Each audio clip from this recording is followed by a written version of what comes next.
എനിക്കും കുട്ടികൾക്കും വീട്ടിൽ പോണായിരുന്നു. പൊയ്ക്കോ. ഇവിടെ ആരെങ്കിലും കെട്ടിയിട്ടിട്ടുണ്ടോ? എന്റെ കാശ്. കാശോ? കാശല്ല, പവനാ നിനക്ക് ഇവിടെ എടുത്തു വെച്ചിരിക്കുന്നത്. പൊയ്ക്കോ അവിടുന്ന്. പോകാൻ തന്നെ വന്നത്. പക്ഷെ എനിക്ക് എന്റെ കാശ് കിട്ടണം. എന്നിട്ട് നീ ഇവിടുന്ന് പോക്കുണ്ടാവില്ല. ആ ഷീനയോ? എന്താ മോനെ? അമ്മായി, എനിക്ക് ഉമ്മർക്കയുടെ മകളുടെ കല്യാണത്തിന് പോകാനാ. ഇത്തയുടെ ആഭരണങ്ങൾ അമ്മായി ഒന്ന് വാങ്ങിത്തരണം. അതിനെന്താ മോളെ? നൂർജഹാനെ, നൂർജഹാനെ, എന്താ അമ്മായി? നിന്റെ കുറച്ച് ആഭരണങ്ങൾ ഷീജയ്ക്ക് കൊടുക്ക. അത് ഞാൻ കിഴക്കത്തിലെ സരളയ്ക്ക് കൊടുക്കാമെന്ന് ഏറ്റുപോയി. എന്നോട് ചോദിക്കാതെയും എന്റെ സമ്മതം വാങ്ങാതെയും കണ്ടവൾക്കൊക്കെ പണ്ടങ്ങൾ കൊടുക്കാൻ നിനക്കെന്താ അവകാശം? അതെങ്ങനെയാണ് അമ്മായി? ഇത്ത വാക്ക് കൊടുത്തതല്ലേ. ഷീജയ്ക്ക് എന്റെ ആഭരണങ്ങൾ കൊടുക്കാം. വാ ഷീജ. അത് വേണ്ട. ഇവിടെ തന്നെ കൊടുക്കുമെന്ന് എനിക്കറിയണം. ഇവൾ ഇട്ടുകൊണ്ട് നടക്കുന്ന പണ്ടങ്ങളൊന്നും ഇവളുടെ വാപ്പ വാങ്ങിക്കൊടുത്തതല്ല, എന്റെ മോൻ വാങ്ങിക്കൊടുത്തതാ. അതിൽ എനിക്ക് എന്തെങ്കിലും അവകാശമുണ്ടോ എന്ന് എനിക്കറിയണം.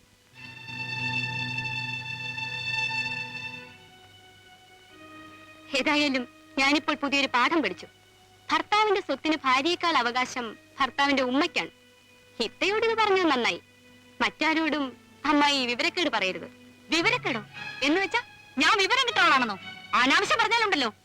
പറഞ്ഞാലെന്താ? എന്നെ ഒരു ചുക്കും ചെയ്യാൻ പോകുന്നില്ല. അങ്ങനെ വല്ല പിത്തപ്പൂതി മനസ്സിലുണ്ടെങ്കിൽ അതങ്ങ് കളഞ്ഞേക്ക്. എരവ് ബന്ധങ്ങൾക്കായി ഷീജ ഇത്തയുടെ അടുത്ത് വന്നതിലാണ് എനിക്ക് അത്ഭുതം. ഇത് ആഭരണങ്ങൾ. ഇതാ മോളെ.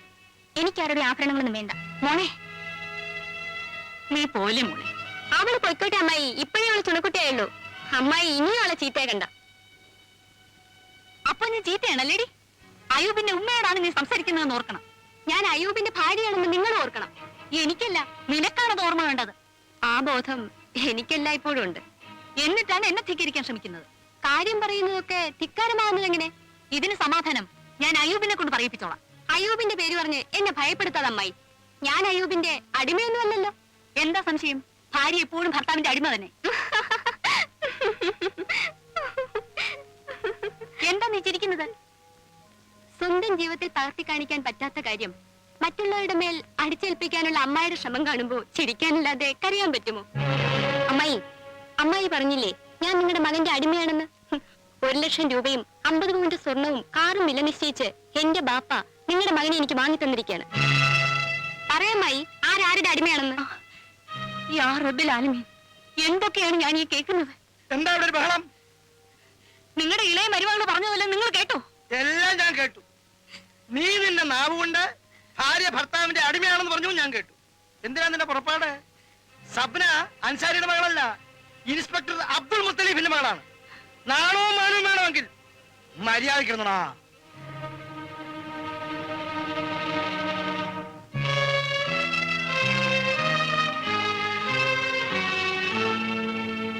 എന്റെ സ്ത്രീധനം 1,00,000 രൂപ എനിക്ക് കിട്ടണം. ഞങ്ങൾ അവിടെ നിന്ന് മാറി താമസിക്കാൻ പോവുകയാണ്. സ്ത്രീധന തുകയോ? നീ ഓടി വന്ന് ചോദിക്കുമ്പോ എടുത്തു തരാനുള്ള പണമല്ലത്. ആ പണം കൊണ്ട് ഞാനൊരു ഭൂമി വാങ്ങാൻ തീരുമാനിച്ചിരിക്കുകയാണ്. എന്റെ പണം എന്ത് വേണമെന്ന് ഞാൻ തീരുമാനിച്ചോളാം. നിങ്ങൾ അതുകൊണ്ട് ഭൂമി വാങ്ങണ്ട. നിന്റെ പണമോ? നിനക്ക് കിട്ടുന്ന പണം? എനിക്ക് കിട്ടിയ സ്ത്രീധനത്തിന്റെ കാര്യമാണ് ഞാൻ പറഞ്ഞത്. നിനക്ക് കിട്ടിയ സ്ത്രീധനം? ആ പണം കൈനീട്ടി വാങ്ങാനുള്ള അവസ്ഥയിലേക്ക് നിന്നെ കൊണ്ട് എത്തിച്ചത് ആരാണ് നീ ഓർക്കുന്നുണ്ടോ? ഞങ്ങളാണ്, ഞാനും നിന്റെ ഉമ്മയും. ആ ഞങ്ങളോടാണോ നീ കണക്ക് പറയുന്നത്? പെൺകുട്ടികളുടെ മാതാപിതാക്കൾ കഷ്ടപ്പെട്ട് സ്ത്രീധനം ഉണ്ടാക്കി കൊടുക്കുന്നത് ഉമ്മ ബാപ്പമാർക്ക് സൂചിച്ച് ജീവിക്കാനല്ല, അവരുടെ പെൺമക്കളെ കെട്ടിച്ചയക്കാനുമല്ല. മകളുടെയും ഭർത്താവിന്റെയും ഭാവി സുരക്ഷിതമാക്കാനുള്ള ഒരു അടിത്തറ കെട്ടി ഉറപ്പിക്കലാണ് ആ പണം കൊണ്ട് അവർ ഉദ്ദേശിക്കുന്നത്. എങ്കിലവർ ഞങ്ങളുടെ കയ്യിൽ പണം തരേണ്ട കാര്യമില്ലല്ലോ. ആ പണം വാങ്ങി നിങ്ങൾ തോന്നിയ മട്ടിൽ ചെലവ് ചെയ്തിട്ട് അവർ പണം ചോദിച്ചാൽ ഞങ്ങൾ എന്ത് സമാധാനം പറയും? അന്ന് ഞങ്ങൾ അതിന് മറുപടി പറഞ്ഞോളാം. ഓരല്ലോ കാരണവന്മാരാ ഞങ്ങൾക്കും ഇല്ലേ ചില ഉത്തരവാദിത്തങ്ങൾ. ഷമീറെ വിവരം പറഞ്ഞോ? അയൂബിന് അവന് സ്ത്രീധനം വേണോന്ന്? എന്തിനാണ് നിനക്ക് പണം? ആവശ്യമുണ്ടായിട്ട്. ആ ആവശ്യം എന്താണെന്നാണ് എനിക്കറിയേണ്ടത്. ധൂർത്തടിച്ച് കളയാൻ അല്ല. എന്തിനാ? ഉമ്മ അവിടെ ഉണ്ടായിരിക്കും. ഇവനോട് ചോദിച്ചതിന് മറുപടി ഇവൻ പറയട്ടെ. എന്തിനാണ് ഇപ്പൊ പണം? എനിക്ക് എന്തെങ്കിലും ബിസിനസ് ചെയ്യണം. ബിസിനസിന്റെ ABCD അറിയാൻ പാടില്ലാത്ത നീ എന്തോ ബിസിനസ് ചെയ്യാനാ? അതൊക്കെ ഒക്കെ എന്തിനാ അറിയുന്നേ?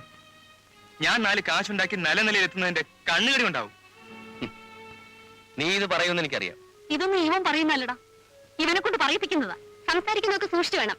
തലയണ മന്ത്രം കൊണ്ട് ആണുങ്ങളെ വശത്താക്കുന്ന സ്വഭാവമൊന്നും എനിക്കില്ല. എനിക്ക് പറയാനുള്ളത് വെട്ടിത്തുറന്ന് പറയാൻ ആരെയും ഭയപ്പെടുകയും വേണ്ട. അല്പം അടക്കവും ഒതുക്കമൊക്കെ ശീലിക്കുന്നതാണ് സ്ത്രീത്വത്തിന്റെ ഏറ്റവും വലിയ മുഖമുദ്ര. സബ്ര പലപ്പോഴും അത് മറന്നുപോകുന്നു. ഒരുപക്ഷെ 1,00,000 രൂപയും 50 പവന്റെ സ്വർണവും കാറും ഒക്കെ ആയിട്ട് വന്നതിന്റെ അഹങ്കാരമായിരിക്കും. അഹങ്കാരം അല്ലെങ്കിലും കൊണ്ടുവന്ന പണത്തിന്റെ ബോധം മനസ്സിലുണ്ട്. ഒന്നും നീ മറക്കാതിരുന്നാൽ അന്ന് മാതാപിതാക്കളും സഹോദരങ്ങളുമായിട്ടുള്ള ബന്ധം കെട്ടിബന്ധിച്ചിരിക്കുന്നത് പണത്തിന്മേലല്ല. വില കൊടുത്തു വാങ്ങാനാകാത്ത സ്നേഹത്തിന്റെ കഴുത്തിൽ നീ കത്തിവെക്കരുത്. ഉമ്മ എന്താണ് നോക്കി നിൽക്കുന്നത്? ഇനി ഇവന്റെ പണം കെട്ടിപ്പിടിച്ച് കിടക്കുന്നതാണോ ഉമ്മയ്ക്ക് സ്വർഗം? അവൻ കൊടുത്തേക്കുമ്മ, അവൻ കൊണ്ട് എന്ത് വേണേ ചെയ്യോട്ടെ.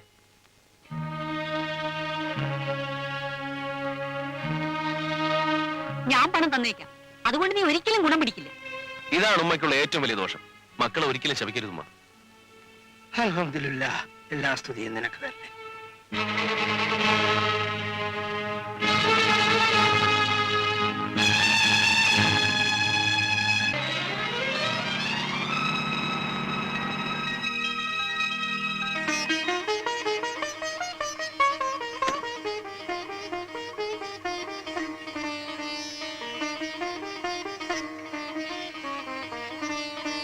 വരൂ.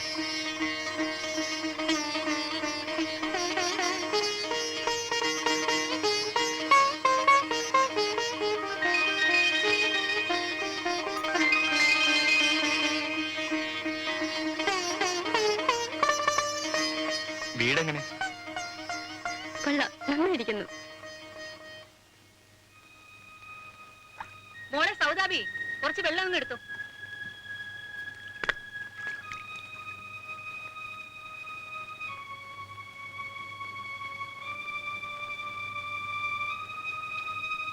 ഞങ്ങളുടെ കാശ് തരുന്നെങ്കിൽ എനിക്കൊന്ന് പോകാമായിരുന്നു. കാശോ? മണ്ണാങ്കട്ട തരാൻ മനസ്സില്ലെങ്കിലോ? ഞങ്ങളിവിടെ സത്യാഗ്രഹം ചെയ്യും. ഞാനും സത്യാഗ്രഹം ചെയ്യും. സത്യാഗ്രഹമോ? പിന്നത്തെ കിടപ്പ് പോലീസ് സ്റ്റേഷനിലാവും. ഉമ്മ ഞങ്ങൾ പോലീസ് സ്റ്റേഷനിൽ ഏൽപ്പിക്കേ? നടക്കാനുള്ള കാര്യം വലുതുമാണോ ഇത്? എന്തേ നടന്നാൽ? ഉമ്മേനെ പെറ്റതുകൊണ്ട് തന്നെ. ചെറിയ പെരുന്നാളും വലിയ പെരുന്നാളും കഴിഞ്ഞ് നോമ്പിന്റെ കാശ് ചോദിച്ചു വരുന്ന പെണ്ണുങ്ങളെ പോലെ അല്ലേ നീ? കാശ് ചോദിച്ചു വരാൻ കണ്ട നേരം. എടി, നിനക്കിപ്പോ സ്ത്രീധനം കിട്ടിയില്ലെങ്കിൽ എന്താ? ഞാനും നിന്റെ ബാപ്പയും മരിച്ചു കഴിഞ്ഞാ ഈ കാണപ്പെട്ട സ്വത്തിന്റെ ഒരു അവകാശം നിനക്കൂടെ ഉള്ളതല്ലേ? അതുവരെ ഞങ്ങൾ കാത്തിരിക്കണ്ടേ ഉമ്മ? അല്ലെങ്കിൽ പിന്നെ ഉമ്മയും ബാപ്പയും നേരത്തെ മരിക്കാൻ ഞങ്ങൾ പടച്ചോനോട് പ്രാർത്ഥിക്കണം. അത് വേണോ ഉമ്മ? അങ്ങനെ പ്രാർത്ഥിച്ചുകൊണ്ടൊന്നും ഞങ്ങൾ പെട്ടെന്ന് മരിക്കൂല. അല്ലെങ്കിൽ നീ ഈ വീട്ടിൽ കാലുകുത്തേന്റെ നാശമാണിടി അയ്യവും പെണ്ണും ഈ വീട്ടിൽ നിന്ന് പോയത്. അയ്യവും പെണ്ണും പോയെങ്കിൽ എന്താ? ഉമ്മയ്ക്കും ബാപ്പയ്ക്കും 1000 ഉമ്മയും കൊണ്ടവൻ വരുന്നുണ്ട്. ആരാ?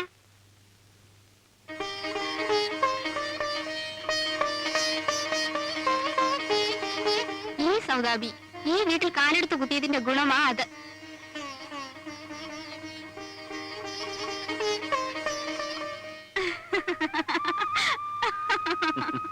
അമ്പടി കള്ളി.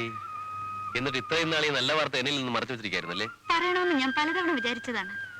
പക്ഷേ കഴിഞ്ഞ തവണത്തെ കാര്യം ഓർക്കുമ്പോ മനസ്സിന് വല്ലാത്ത ഭയം. ഓ, കഴിഞ്ഞ തവണത്തെ സംഭവം അതൊക്കെ ഒട്ടുമിക്ക പെണ്ണുങ്ങൾക്ക് ഉണ്ടാകാറുള്ളതല്ലേ? പക്ഷേ പലർക്കും 2-3 മാസം എത്തുമ്പോഴാണ് അത് സംഭവിക്കാറുള്ളത്.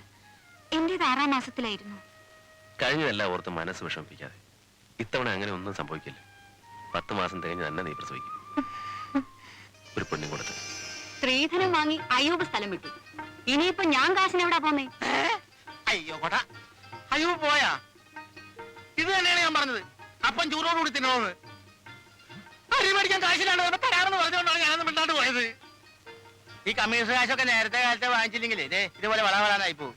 എന്ത് കൂടി കിട്ടി? ഇനിയിപ്പൊ അവനെ കണ്ടുപിടിക്കാൻ എന്തോരം കാശ് ചെലവ് ചെയ്യണം? ഒരു 10 പൈസ കിട്ടാൻ എന്തെങ്കിലും പറഞ്ഞിട്ടാ അതങ്ങ് കൊടുത്തേക്ക്. അല്ലെ കമ്മീഷൻ പോയി യൂണിയനിൽ പറയും. അമ്പന്റെ അൽഹംദുലില്ലാ.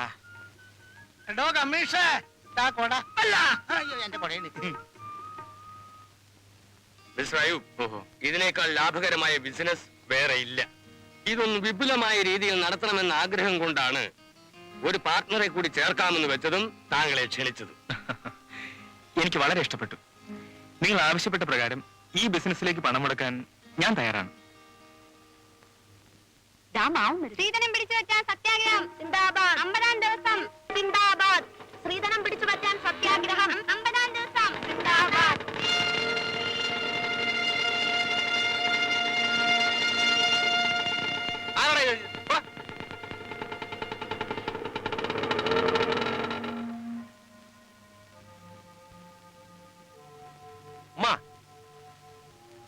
ഇത്താത്ത ഇവിടെ ഇങ്ങനെ നിർത്തുന്നത് മഹാനാണക്കേടാ.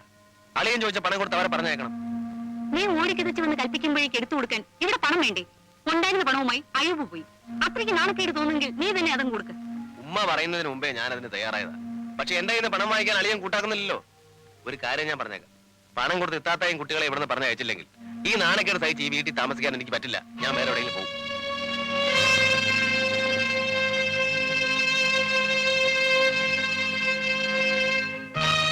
ഒരു പോക്കടങ്ങാൻ കൊണ്ടുപോയി തൊലയ്ക്ക്. എന്താ മാമ നോക്കിയിരിക്കുന്നത്? അത് വാങ്ങിച്ചു താ. എന്താ ഞാൻ തന്നെ വാങ്ങാൻ പാടില്ലേ? വീട്ടിലെ കാരണവര് മാമയല്ലേ. തന്നെയല്ല, അമ്മായിയുടെ കയ്യിൽ നിന്ന് കാശ് വാങ്ങിച്ചാ അത് നല്ല കാര്യത്തിന് ഉപകരിച്ചില്ല എന്നും വരും. ദാ പുന്നാര് മാമ തന്നെ കൊടുത്തേ.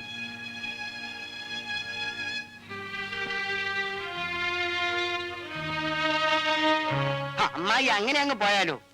ഈ പണം ഞാൻ എങ്ങനെ ചെലവ് ചെയ്യാൻ പോകുന്നു എന്ന് അറിഞ്ഞിട്ട് പോ. എനിക്കൊരു ചുക്കും അറിയണ്ട. അറിയണം, അറിഞ്ഞേ പറ്റൂ. ഷമീറിന് സ്ത്രീധനം തരാൻ വേണ്ടി അൻസാരി മാമ വിറ്റ വീടും പറമ്പുണ്ടല്ലോ, അത് ഞാൻ തിരിച്ചെടുത്തു കൊടുക്കും. ബാക്കി തുക സ്ത്രീധനം കൊടുക്കാൻ കഴിവില്ലാതെ അവിവാഹിതകളായി കഴിയുന്ന പാവപ്പെട്ട പെൺകുട്ടികളെ കെട്ടിച്ചു കൊടുക്കാൻ ചെലവാക്കും. അമ്മായിക്ക് എതിർപ്പൊന്നുമില്ലല്ലോ?